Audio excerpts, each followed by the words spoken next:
teníamos unos órganos internos, unos órganos externos. Acá también vamos a tener unos órganos internos y externos. Pero recuerden cuál es el criterio para saber si un órgano es interno o externo. El peritoneo. El peritoneo. Si tiene recubrimiento de peritoneo, es un genital interno, ¿sí?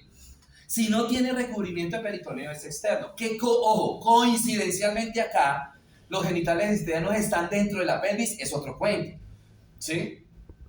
Pero el verdadero criterio es que tenga recubrimiento de peritoneo. Entonces, muy bien, entonces acá tenemos la parte de los genitales internos y externos en la mujer, ¿cierto? Por favor, miren cómo es la disposición de esos genitales internos en la mujer.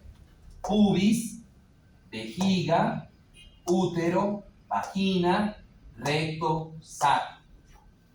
Y ahorita van a entender por qué les digo que tengamos en cuenta eso. Bueno, hablemos de los ovarios. Los ovarios son las gónadas femeninas, son los análogos de los testículos en el hombre. Esos ovarios también y ahorita lo vamos a ver, por influjo hormonal, ¿sí? Esos ovarios por influjo hormonal tienen unas células que van a madurar, ¿sí? En un proceso que se llama, ¿qué? Ovogénesis. ¿Se acuerda que el de ayer era espermatogénesis? Acá es ovogénesis. Y esa ovogénesis empieza con unas células que se llaman las células germinales. Igual empezaban ayer en los hombres, células germinales. ¿Qué particularidad tienen esas células germinales en la mujer? Que esas células germinales intrauterinamente, es decir, cuando la bebé está dentro del útero de la mamá, hay una descarga hormonal en esa bebé que hace que inmediatamente todas las células germinales maduren y se conviertan en unas células que se llaman ovogonias. Aquí ayer era espermatogonias, ¿sí? Entonces, cuando una niña nace, en sus ovarios ya no hay células germinales, ya hay ¿qué? Ovogonias. A diferencia del niño, que cuando el niño nace, en sus testículos solo hay células germinales. Y solo cuando ese niño entra en la adolescencia, va a reanudarse el proceso de espermatogénesis, entonces que espermatogonia, espermatocito primario, secundario, espermatio, espermatozoide. Pero en la niña ya las células germinales desaparecieron y se convirtieron en ovogonias, dieron un paso de maduración y eso es lo que explica por qué las niñas se desarrollan primero que los niños. Las niñas a 10, 11 años más o menos, los niños son un poquito más lenticos ahí. Pero digamos a los niños, a los varones se producen espermatozoides. Cuando se desarrolle más o menos a los 13 años, promedio, ¿sí? Luego, esas ovogonias se van a convertir en folículo primordial, luego folículo primario, luego folículo secundario, luego folículo maduro. Este folículo maduro es el que periódicamente la mujer está expulsando de sus ovarios en un proceso que se va a llamar ovulación, y ese es el folículo maduro el que tiene la capacidad de ser fecundado, ¿correcto? Muy bien. El folículo es todo el complejo de célula, ¿sí? Todo el complejo de célula que en su interior tiene el ovocito, que es el que verdaderamente se fecunda. Entonces, cuando nosotros hablamos de folículo, está el ovocito. Ahí es donde va a llegar la cabeza del espermatozoide, ¿sí? El folículo. Vamos a tener unas células acá que se van a llamar células de la teca. Hay unas células de la teca interna, y estas células de la teca externa, y luego viene una capa que se llama una capa de células que se va a llamar la corona radial. Entonces, del folículo primario no tiene esto. Folículo secundario tiene la teca externa, teca interna. El folículo maduro tiene hasta la corona radial. ¿Sí? Bueno, muy bien. Como les decía, acordémonos que el útero queda en la mitad de la pelvis de la mujer. ¿Se acuerdan? Pubis, vejiga, útero, y acá está útero, todos los genitales internos. Útero, vagina, trompas, ovarios. Detrás está el recto y detrás está el sacro. Entonces, todos los genitales internos no tienen un medio de fijación directa hacia la pared abdominal, entonces lo tienen que hacer a través de una serie de ligamentos que ahorita vamos a ver. ¿Sí? Entonces, los ovarios. Entonces, para que esos ovarios no se caigan, ¿sí? Entonces, hay dos ligamentos que van a fijar los ovarios, uno al útero y otro a la pared abdominal. Este ligamento, el que fija el ovario al útero, se va a llamar el ligamento propio del ovario. Y otro ligamento que va a fijar el ovario a la trompa será el ligamento suspensorio del ovario. Entonces, esos dos ligamentos ayudan a fijar el ovario, ¿sí? Que se quede el ovario quietico ahí, que no se vaya a mover ni para arriba, ni para abajo, ni para adelante, ni para atrás, ¿no? Ahí, permanentemente quieticos. ¿Sí? Ahorita vemos, bueno, la irrigación ya la sabemos, arteria ovárica, que anteriormente cuando vimos era la arteria ¿qué? Cuando vimos los dibujitos, esa arteria ovárica que no sabíamos si era hombre o mujer, ¿cómo la llamábamos? Gonada. Arteria gonada. Lo mismo la vena gonada, ¿cierto? Ok, hay un ligamento acá, grandísimo, aquí está cortadito, que se llama el ligamento ancho. Y ese ligamento ancho tiene unas dependencias, o sea, tiene unas derivaciones. Entonces, esta parte del ligamento ancho que está por encima del ovario se va a llamar mesoovario. Mesoovario. ¿Sí? Entonces tenemos el ligamento propio del ovario, el ligamento suspensorio del ovario y el mesoovario. Son dependencias. Entonces como que le van restando un poquito de importancia al ligamento ancho, ¿verdad? Bueno, hablemos de una vez acá de la trompa. Nada de trompas de falopio, trompa uterinas. También llamadas oviductos. Son un conducto a través del cual se va a transportar el folículo maduro, ¿cierto? Esas trompas tienen tres segmentos, de lateral a medial o de distal a proximal. La porción más externa se va a llamar infundíbulo, la porción de la mitad se va a llamar ampolla y la porción más interna pegada al útero se va a llamar istmo. En la parte más distal del infundíbulo hay unas proyecciones digitiformes a manera de deditos, ¿sí? Que están en relación con el ovario,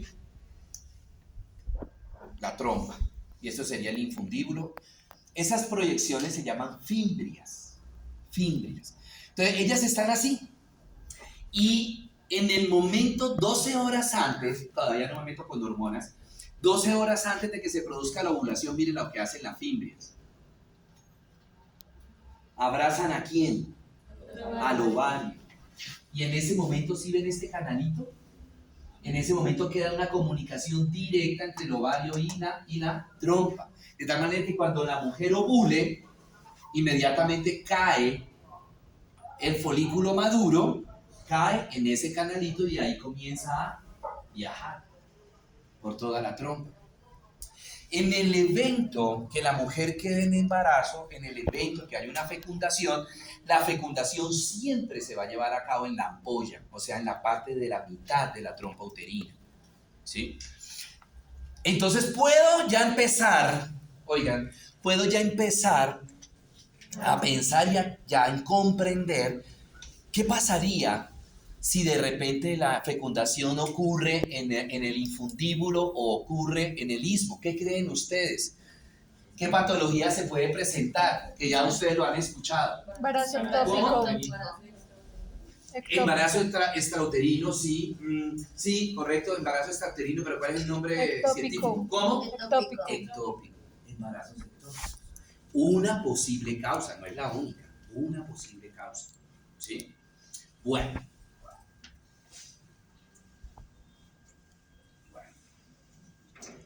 Pasemos ahora al útero. El útero es un órgano, digamos que sin restarle la importancia a las demás estructuras, es un órgano que tiene múltiples funciones, ¿sí? Desde el punto de vista topográfico estructural, el útero está constituido por tres partes. La parte más cóncava se va a llamar el fondo uterino, la parte central, cuerpo del útero, y la parte inferior, cuello del útero. El cuello es más adelgazadito. Este está, miremos una imagen. Acá, miren, fondo, cuerpo, cuello, ¿sí? El cuello es la partecita que se adelgaza. Y dentro de ese cuello hay dos orificios. Hay un orificio cervical interno y hay un orificio cervical externo, ¿sí? ¿Cuáles son las funciones del útero? Las funciones del útero son, primero que todo, tiene una parte funcional, una capa del útero, de una vez la vamos a hablar. Esta capa externa del útero, quitémosle acá el ligamento ancho, esta parte externa del útero recibe el nombre de perimetrio. Es la capa más superficial del útero, el perimetrio. Perdón. Esta. Luego viene una capa gruesa, que es la capa muscular del útero. Se va a llamar miometrio. Y luego viene la capa más interna del útero, que se va a llamar endometrio. Ese endometrio es la capa funcional del útero, ¿sí? ¿Y qué significa eso de funcional? Que periódicamente ese endometrio, por influjo hormonal, si no hay embarazo, se puede desprender. ¿Y cómo se llama cuando se desprende ese endometrio? Menstruación. ¿Cómo? Menstruación. La menstruación. Y resulta que ese endometrio, adentro de ese endometrio, tiene muchos vasos sanguíneos y tiene glándulas que producen moco, que producen glucógeno. Entonces ahora entendemos por qué es el sangrado.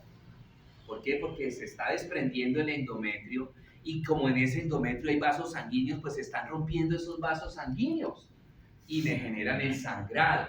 Pero microscópicamente, si cogemos ese sangrado, lo que voy a ver adentro, ¿qué es? Un tejido que se llama ¿cómo? Endometrio. ¿Correcto? Bueno. Como veíamos ahorita, ¿sí? Todos los genitales internos de la mujer están en la mitad de la pelvis, sin una fijación directa a la pared abdominal. Decía que lo tenía que hacer a través de ¿qué? A través de ligamentos. Entonces vamos a ver otros ligamentos que ayudan a esa fijación. Se me había olvidado, esta parte de abajo del ligamento ancho que está pegado a la trompa se va a llamar mesosalpinx. Esto era meso ovario y esto se llama mesosalpinx.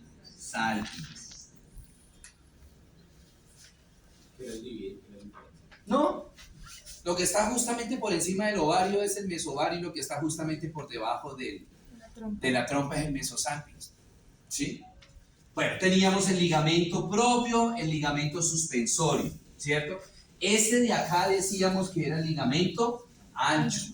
Este otro medio de fijación del útero a la pared, ¿qué? Lateral. Por eso no es el ligamento más importante, porque él es a la ubicación. Yo me fijé por la ubicación. No, y por el tamaño, dice uno, carajo, pues ese es el más grande, se llama ancho, es el más grande, pues ese tiene que ser el más importante, ¿sí? Bueno, tenemos otro ligamento acá que sale así y coge la vagina, aquí iría la vagina de la mujer. Ese es el ligamento cardinal, que ese es el ligamento que me da la firmeza, la fijación, el soporte del útero y de la vagina.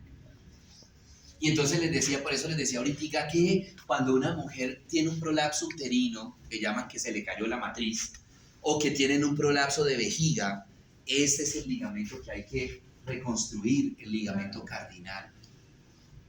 Hay que cortarlo para que se suba el útero y para que se suba la vejiga. Y si voy a hacer una histerectomía, o sea, le voy a quitar la matriz a la paciente porque un cáncer, Dios no quiera, un cáncer, O en algunas ocasiones cuando tienen esos prolapsos uterinos tan grandes, le dicen, ya la paciente tiene 70 años, ya no va a tener hijos, pues ¿para qué le dejamos el útero? Si lo tiene todo prolapsado, pues quitémoselo. Entonces hay que quitar el ligamento cardinal. Profe, una pregunta. Dime. Ahí cuando dijiste que el cardinal se tiene la firmeza del útero y la vagina. Y vagina. ¿O la vagina? No, vagina. ¿Listo?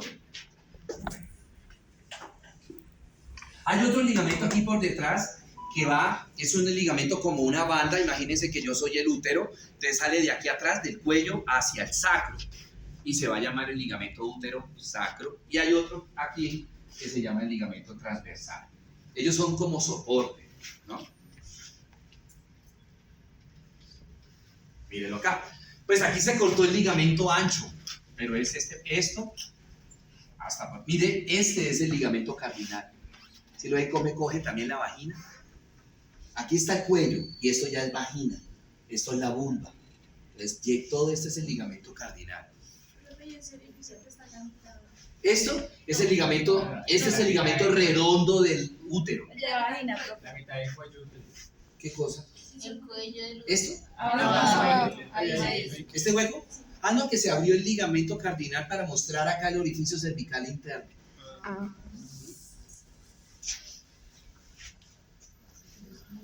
Bueno, esta zona es muy vascularizada.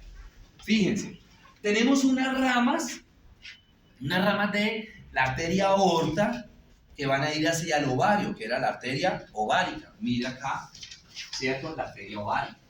Pero miren lo que hace la arteria ovárica. Da unas ramas para quién. Y unas ramas para quién. Para las trompas. ¿Sí? Ahora, tenemos esta arteria que se llama la arteria uterina, que es rama de esta arteria que se llama la arteria ilíaca interna. Miren lo que hace la arteria uterina. Pues da ramas para el útero, pero también da ramas para quién. O sea, se hace una ¿qué? Anastomosis y que me forman una red. Y fíjense que no solamente la arteria uterina me da ramas para el útero, para la trompa y para el ovario, sino también para quién. La vagina, el tercio superior de la vagina. Y esa rama se va a llamar la rama vaginal. ¿Sí? ¿Correcto? Y acá tengo la otra arteria, que es la arteria vaginal, que es rama de la arteria pudenda interna, que también da ramas, pues obviamente para la vagina, el resto de la vagina, el tercio medio y el tercio inferior. Y me arman una ¿qué? Una red, una malla. Ahora entendemos por qué tanto sangrado. ¿Por qué cualquier lesión en vagina, en útero, donde sea, sangran tanto las pacientes que se asusta uno? Ahora entendemos también por qué de pronto muchas menstruaciones de muchas mujeres son tan abundantes. Pues porque tienen mucha vascularización esa paciente. Ahora entendemos también por qué fácilmente una paciente con una lesión perforada, llámese un quiste torcido de ovario, llámese un ectópico roto, llámese una perforación uterina, ¿sí? Se pueden desangrar y morirse, ¿sí? Por la malla de vascularización que hay tan grande. Profe, y el momento de un parto, esa red no se lesiona. Sí, claro. Pero ella misma según la coagulación de la paciente, ella misma se tapona, por así decirlo. ¿Sí? Profe, y cuando hay, digamos, una penetración, es también por lo mismo, digamos, si lesionan por el tema de la vascularización.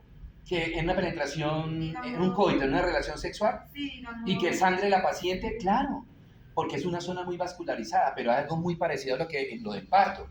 Sí, laceró la mucosa de la vagina, como eso tiene mucha vascularización, pero rápidamente se produce el taponamiento, se produce la coagulación y me tapa ese sangrado, esa laceración. Lo mismo sucede, por ejemplo, que lo vamos a ver ahorita más adelante, el himen, cuando la niña tiene su primera relación sexual, ¿sí? Ahorita vamos a ver acá, estaría el himen, ¿sí? Y al romper ese himen, pues sangra la paciente. ¿Qué es himen, profe? Ya ahorita lo vamos a ver. Bueno. Ahora. Ok. Muy bien. Ahora tenemos la vagina. Hay una parte del cuello uterino que se mete dentro de la vagina de la mujer. Y el cuello lo vamos a dividir en dos, una porción vaginal y una porción supravaginal. La porción vaginal es esa parte del cuello uterino que está dentro de la vagina, todo esto es la vagina. Y cuando entra el cuello a la vagina, me arma estos repliegues que se van a llamar fornix. Y a ese fornix es a donde tiene que llegar el semen cuando un hombre eyacula. ¿Para qué? Para que inmediatamente llegó el semen acá, inmediatamente comienza la migración de los espermatozoides. Si el semen llega antes del fornix, muy seguramente cuando esos espermatozoides lleguen al fornix ya están muertos. Muchos de ellos se van a morir, entonces en el hombre puede generar la infertilidad. Porque ¿cuánto dura fecundar una mujer que es embarazada? Más o menos la fecundación debe ocurrir aproximadamente entre los 24 y 48 horas, máximo 72 horas después de la relación. ¿Sí? Bueno, la vagina normalmente siempre está colapsada, siempre está cerrada la vagina. Solamente la vagina se abre, por así decirlo, por ejemplo, cuando pasa el feto, porque la vagina es parte del canal del parto, cuando pasa la menstruación, cuando pasa un flujo, una paciente tenga un flujo menstrual, o durante la relación sexual el pene va dilatando esa vagina, ¿cierto? Ese colapso o que esa vagina esté colapsada, esté cerrada, se debe precisamente a 4 músculos, de los cuales de esos 4, 2 son muy importantes, como son el pubo vaginal y el bulbo esponjoso. Y otros 2 que le ayudan son el esfínter externo de la uretra y el esfínter útero-vaginal. Ellos le ayudan al pubo vaginal y al bulbo esponjoso que la vagina esté permanentemente colapsada. ¿Sí? Bueno. Ahora veamos los genitales externos. Los genitales externos de una mujer los vamos a dividir en 2. En el monte del pubis y la vulva. El monte del pubis, no sé por qué carajos le decían monte de Venus, y ni siquiera la paciente era del planeta Venus. ¿Sí? Ni si, apenas a duras penas estamos mirando Marte, ahora imagine Venus. ¿Sí? Monte del pubis. El monte del pubis es una almohadilla, algunos libros lo nombran así, como una almohadilla de tejido adiposo que contiene también folículos pilosos que me van a formar el vello púbico, tiene glándulas sudoríparas y tiene glándulas sebáceas. Ahora tenemos la vulva. La vulva está constituida por varios elementos. El primer elemento, los labios mayores. Los labios mayores, que están constituidos por tejido adiposo y por piel. Y de igual manera van a tener glándulas sudoríparas, glándulas sebáceas y folículos pilosos. Esos labios mayores están protegiendo otros labios que son los labios menores, que ya ellos tienen solamente mucosa, son un repliegue de mucosa. Cuando los labios menores se unen arriba y abajo, me van a formar lo que es la horquilla superior y la horquilla inferior. En la parte superior, cuando me van a formar la horquilla, los labios mayores me forman como un túnel que se va a llamar el prepucio del clítoris. Y dentro de ese prepucio voy a encontrar el clítoris, que es el órgano eréctil de la mujer. La única diferencia, bueno, la única no, varias diferencias hay con respecto al pene, porque el pene está formado por 2 cuerpos cavernosos, ¿se acuerdan, no? Mientras que el clítoris está formado por un solo cuerpo cavernoso. Y la otra diferencia, pues así a la vista, pues es el tamaño, ¿no? De pene, clítoris. Muy bien. Cuando una mujer no ha tenido relaciones sexuales, los labios mayores protegen los labios menores. Cuando la mujer comienza a tener relaciones sexuales, los labios menores se hipertrofian, o sea, crecen y salen y tapan a los labios mayores. Mírenlos acá, los labios menores tapando los labios mayores. ¿Sí? En medio de los labios mayores y menores hay un espacio que se va a llamar el vestíbulo de la vagina. En ese vestíbulo de la vagina voy a encontrar dos orificios. En la parte superior encuentro un orificio que se llama el meato urinario, ahí va a desembocar la uretra femenina, y en la parte inferior encuentro el introito vaginal, ahí es donde va a terminar la vagina. En el meato urinario y les dije que terminaba la uretra, ¿cierto? Y en el introito vaginal termina la vagina. Ese introito vaginal, cuando la niña nace, está tapizado por una membrana fibroelástica que se llama himen. ¿Qué particularidad tiene esa membrana fibroelástica? Que es fenestrada, o sea que tiene ¿qué? Orificios. A través de esos orificios pues va a salir la menstruación de la niña y va a salir cualquier flujo que tenga la niña, ¿cierto? Esa membrana fibroelástica pues está formada por fibras elásticas, ¿cierto? La cantidad es algo muy similar a lo del prepucio ayer, del hombre. La cantidad de fibras elásticas que tiene el himen pues varía en las niñas. Hay algunas niñas que van a tener muchísimas fibras elásticas, otras van a tener una cantidad moderada y otras van a tener una escasa cantidad de fibras elásticas. Digamos que esto ¿qué representa? Pues que cuando la niña va a tener su primera relación sexual, inicialmente pues el pene empuja el himen y dependiendo la cantidad de fibras elásticas que tenga ese himen, pues ese himen puede acompañar o muy poco o puede acompañar bastante el pene durante la penetración. El hecho es que se va a romper ese himen porque llega un momento en que la presión que está ejerciendo el pene supera la tensión que está ejerciendo el himen. Entonces ya las fibras elásticas no dan más y se rompe, ¿cierto? Se rompe ese himen y es cuando decimos que la niña inició su vida sexual. No que la niña perdió la virginidad, porque ese es un concepto netamente orgánico y la virginidad está acá, no allá. ¿Sí? Entonces simplemente que si la niña tuvo su primera relación sexual, se rompió el himen, que es lo que tiene que suceder normalmente, ya ahorita le digo una excepción, pues ya quiere decir que la niña inició una vida sexual. Ahora, ¿qué tan seguido lo haga? Ya eso es problema de la niña, ¿cierto? Sí. Ahora, hay una condición que no es muy frecuente en donde el himen tiene muchísimo fibras elásticas y no se rompe. Se llama himen complaciente. Entonces, el pene penetra y el himen está acompañando al pene, entonces no se rompe. Pero eso es muy raro, eso es muy raro. ¿Listo? Profe, una pregunta, ¿ese himen no se podría romper con los dedos?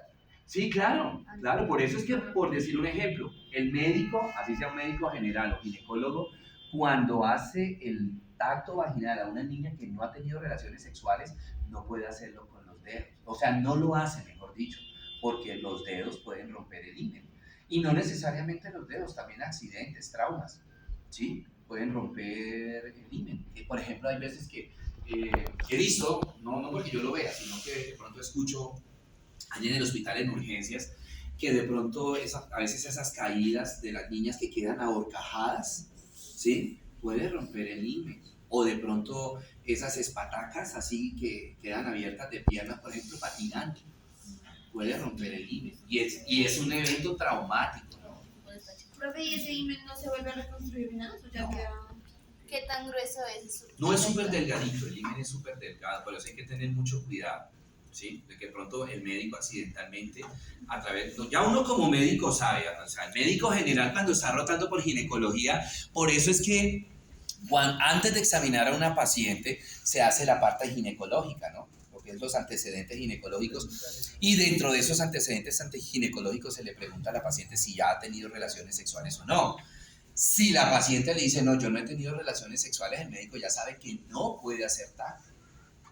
No puede acertar. O sea, observación externa, nada más. Mirar así por fuerita. De pronto, separar los labios menores, pero no introducir dedos. Separar, se mira el himen, si verdaderamente la membrana está íntegra o no.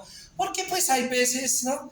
Y especialmente cuando la niña llega con la mamá. Entonces, y la mamá quiere responderle, ¿no? ya tuvo relaciones. ¿Cómo se le ocurre, doctor? Es señorita todavía. Pero uno tiene que comprobar. Bien. Y el Pero precisamente tengo otra pregunta. Pero digamos, una mujer tiene su primera relación sexual y rompe himen y sangre, ¿sí? Pero ya después de 1, 2, 3 veces que tiene la relación sexual sigue sangrando. ¿Por qué es? Porque todavía de pronto los vasos sanguíneos están muy superficiales, de donde se rompió el himen, están muy superficiales y de todas maneras cuando pasa el pene lacera esa parte. ¿Sí? Profe, cuando dicen, ¿eso se puede volver a reconstruir? Sí, Hay cirugía. sí, el himen se puede volver a, quirúrgicamente se regenera, himenoplastia se llama. ¿Y eso es para qué esto? ¿Eso es para qué? No, es que Pues eso es para engañar al hombre. Pues es que Es que por ejemplo, en sobre Estados Unidos venden la virginidad. Entonces, pues la mujer que quiera más plata, pues va y se la reconstruye. ¿Pero es lo mismo como la primera vez? ¿O? Sí, igual. Obvio se lo reconstruye. Pues obviamente ya la membrana es más pequeña, ¿sí? Y entonces ya por más fibras elásticas que sea, pues ya se va a romper mucho más fácilmente que la primera vez. Profe, ¿cómo se puede reconstruir eso? ¿De dónde sacan? No, pues es que queda himen ahí, queda himen. Entonces lo que hacen es, pongámosle que esta es la vagina, acá queda himen. Entonces lo que hacen es simplemente se corta esto porque esto ya está fibrosado, ¿no? Pues ahí no va a pegar. Entonces se corta eso para que sangre y se suelta un poquito de la mucosa de acá, se suelta un poquito de la mucosa de acá para que quede ya este pedacito quede mucho más flexible y se mueva más y chum, se une. Profe, ¿y eso que eso lo hacen también? Vaginalmente. Sí, Sí, claro. ¿verdad mismo? Por vía vaginal. Profe, pero luego que se reconstruye, igualmente los labios no se van a volver a contraer, ¿o sí? Un poquito se retraen los labios porque corté un pedazo de la mucosa, entonces al afrontar los labios se acercan un poco más. Pero Pero si no. están hipertrofiados, obviamente eso sí no se va a regenerar, siguen Y esa, hipertrofiados. ¿cómo se diría? La hipertrofia de esos labios, hay cirugía como, digamos, para volverlos a... No, no. ¿Cómo se identifica qué? ¿Cómo se identifica cuando uno separa los labios menores, busca el introito vaginal, que está hacia la parte inferior del vestíbulo? Y ahí separa uno los labios y ve inmediatamente la membrana. Sí, ¿Y está. eso sale desde que uno nace? Sí, la niña cuando nace viene con el niño. O sea, profe, que eso es como una mallita, ¿no? Como una... Sí, porque es fenestrada, tiene huequitos. Ah, Algunos pueden ser un solo huequito, u otros pueden ser varios huequitos. ¿Sí? Bueno, finalmente vamos a ver los ciclos sexuales. Toda la cháchara que tengo anteriormente está resumida acá en esta imagen. Cuando nosotros hablamos de los ciclos menstruales, no estoy haciendo referencia única y exclusivamente a la menstruación, ¿sí? No estoy haciendo referencia solamente a la menstruación, sino a una serie de eventos que periódicamente están ocurriendo a nivel del endometrio, a nivel del miometrio y a nivel de los ovarios, ¿cierto? Vamos a hablar de los dos ciclos, el ovárico y el menstrual. Ok, hablemos primero de esto. A nivel de la hipófisis todavía no hemos visto eso, pero a nivel de la hipófisis se producen dos hormonas, una que se llama la hormona folículo estimulante y otra que se llama la hormona luteinizante. Ellas se producen en la hipófisis y van a actuar en el ovario, ¿sí? Se producen en la hipófisis y se producen y bajan y actúan en el ovario. En el ovario, ellas van a actuar. Ahorita vamos a ver cómo actúan. En el ovario, la FSH y la LH actúan en el ovario, ya les voy a explicar cómo, pero también van a actuar ¿en dónde? En el endometrio. ¿Cómo? En el endometrio actúan de manera indirecta, es decir, me explico. La FSH y la LH que se produjeron en la hipófisis actúan sobre el ovario para hacer que el ovario produzca estrógenos y progesterona. Y esos estrógenos y esa progesterona van a actuar sobre el endometrio. ¿Sí? ¿Listos? Entonces hablemos primero del ciclo ovárico. Hablemos primero de lo que sucede en el ovario. Se produjo en la hipófisis la FSH y la LH. ¿Actuaron en dónde? En el ovario. ¿Sí? Ponte atención a esto. Entonces, imaginémonos, hoy es el primer día de menstruación de una niña. ¿Sí? La hormona que primero empieza a actuar sobre el ovario se va a llamar la FSH, o sea, la folícula estimulante. ¿Y qué hace esa hormona folículo estimulante en el ovario? Pues el nombre me lo está diciendo. Folículo estimulante, o sea que estimula a los ovarios ¿a qué? Que vayan a el proceso de ovogénesis.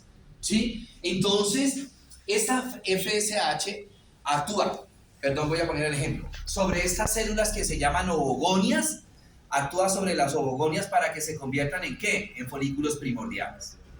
Actúa sobre estas células que se llaman folículos primordiales para que ellas se conviertan en folículos primarios. Actúa sobre estos folículos primarios para que se conviertan en folículos secundarios. Actúa sobre estos folículos secundarios para que se conviertan en folículos maduros. Folículo estimulante. Ella empieza a hacer ese proceso. ¿Cuántos días? Pues los días que la mujer dure sangrando en la menstruación. ¿Sí? Si la niña dura sangrando 5 días, pues durante los 5 días solita la folícula estimulante está trabajando. Tan pronto la niña deje de menstruar, le va a ayudar a la FSH la LH. Entonces la niña ya dejó de menstruar, entonces van a estar actuando sobre estas células que llamábamos ovogonias, FSH y LH, y así sucesivamente. ¿Señor? ¿Qué funciona así la LH? Ayudar a madurar el folículo. Ya les digo cómo. Ahora, ya, listo, están los folículos maduros. Entonces llega la FSH y le dice a la LH, mana, yo ya estoy cansada, porque mire todo lo que hicimos. Entonces la LH dice, fresca, hermana, vaya y descanse, ¿sí? Que yo hago el resto. Entonces, miren lo que le sucede a los niveles de folículo estimulante.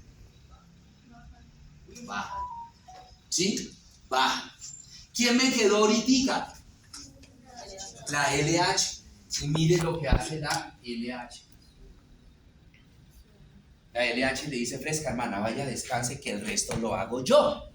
¿Y qué es el resto que hago yo? ¿Qué tiene que hacer la luteinizante para terminar el proceso? Pues, ¿qué? Subirse, elevarse. Ojo, 12 horas después de que la hormona luteinizante llegó hasta los niveles más altos, se rompe el ovario y sale el folículo maduro. ¿Y cómo se llama ese proceso? Ovulación. Entonces, ¿qué hace después solita la LH? Permitirla ¿qué? Ovulación. Y una vez que ya rompió el ovario y salió este folículo maduro, salieron estos folículos maduros, ¿qué le van a pasar a los niveles de hormona luteinizante? ¿Entendieron ciclo ovárico? Ahora vámonos para el endometrio. ¿Se perdió en dónde? En la LH cuando sube hasta el punto máximo. Sí. Ahí me perdí. 12 horas después de que la luteinizante llegó a los puntos más altos, la luteinizante hace que se rompa el ovario y salga el folículo maduro. Y ese proceso se llama ovulación. O sea que cuando ya las fimbrias han cogido el ovario, ahí se rompe. En el momento en que la luteinizante comienza a subirse para iniciar o pues para permitir la ovulación, en ese mismo momento las fimbrias están abrazando el ovario. Para que una vez que se rompa el ovario, salga el folículo maduro, esté pegado la fimbria o la trompa con el ovario y ese folículo maduro caiga directamente ¿a dónde? A la trompa uterina. ¿Sí? Listo. Vámonos ahora al endometrio. Habíamos empezado que la niña estaba ¿qué? Su primer día de menstruación. FSH y LH actúan sobre el ovario para que me produzca ¿qué? Estrógenos y progesterona. La FSH me produce estrógenos, la LH me produce progesterona. ¿Sí? Entonces, pregunto, ¿cuáles son los niveles de hormona que cuando la niña está menstruando se van a elevar primero? ¿Estrógeno o progesterona? Miren los estrógenos, miren la progesterona.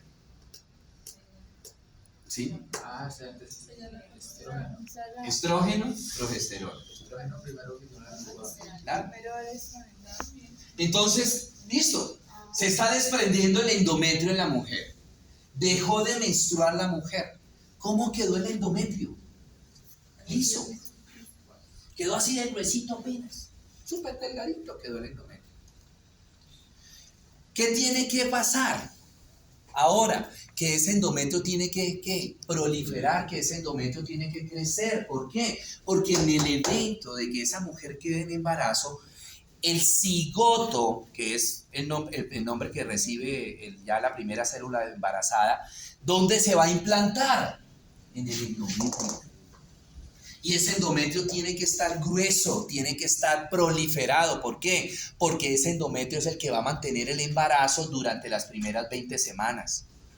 ¿Sí? Y ahí es donde va a crecer el embrión, acá en este endometrio. No en el miometrio, no en el perimetrio, sino ahí en el endometrio. Entonces tiene que estar grueso. Ahora ya puedo pensar por qué algunas pacientes abortan. ¿Por qué? Porque de pronto cuando se implantó el cigoto, el endometrio no estaba lo suficientemente ¿qué? Proliferado, grueso, crecido. Entonces, los estrógenos, miren, tan pronto la paciente deja de menstruar, ¿qué le empiezan a pasar a los niveles de estrógeno? Se empiezan a subir. Entonces, día a día, los estrógenos comienzan a proliferar ese endometrio. Yo siempre hago este ridículo. ¿Sí? Todos los días el endometrio va creciendo un poquito más por acción ¿de quién? De los estrógenos. Todos los días, miren, todos los días va creciendo un poquito más el endometrio. ¿Quién dije yo que estimulaba la producción de estrógeno? ¿Cuál de las dos hormonas? ¿La FSH o la LH? La FSH. ¿Qué le pasaba a la FSH? Descansaba. Entonces, ¿qué le va a pasar a la los estrógenos cuando comienzan a bajar los niveles de FSH? Comienzan a bajar. Porque acuérdense que los estrógenos me lo estimulan la producción ¿es de quién? De FSH. Entonces, si la FSH baja, los estrógenos también tienen que bajar. ¿Y qué sucedía cuando bajaba la FSH? ¿Quién empezaba a subirse? La LH. ¿Y la LH me produce cuál hormona? Progesterona. ¿Y qué hace la progesterona? Pues continúa haciendo lo que los estrógenos venían haciendo. ¿Proliferando a quién? Al endometrio.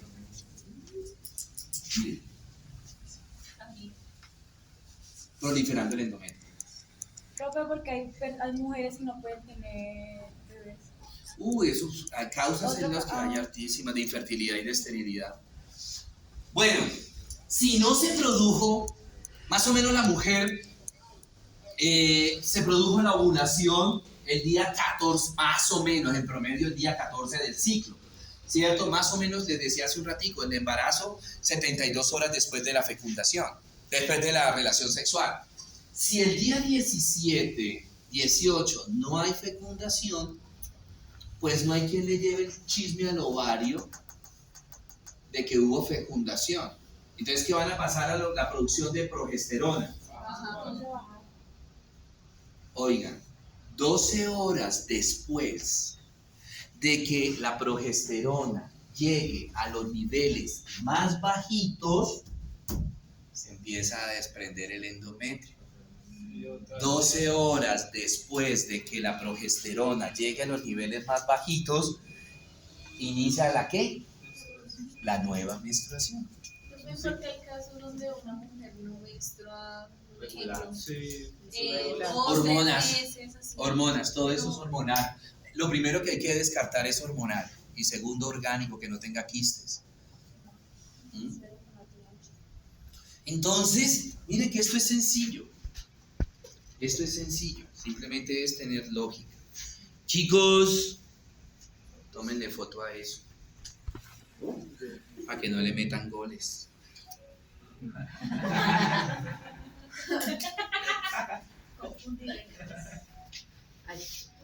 ¿Te acuerdas, amor, que a mí se me pasó la menstruación el 5, tuvimos relaciones sexuales el 6, pues quedé en embarazo? Y resulta que el 6 todavía no había ovulado.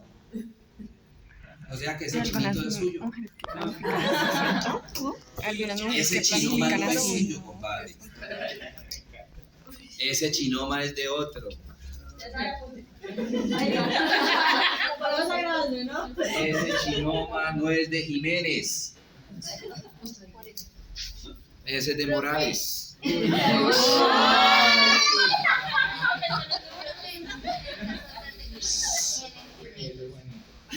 Solo feta.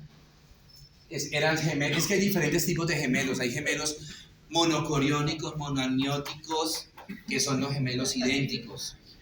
En esos casos, si se aborta uno, sale el otro, porque están criándose en el mismo saco. Y hay unos gemelos que son disigóticos, dicoriónicos, diamnióticos, o sea, están separados, que son los que no se parecen, los mellizos. Entonces ahí se puede desprender uno y se queda el otro. Listo, chicos, preguntas, dudas, inquietudes. ¿No question? Vamos a hacer el break. ¿Qué horas son? Las 9:16.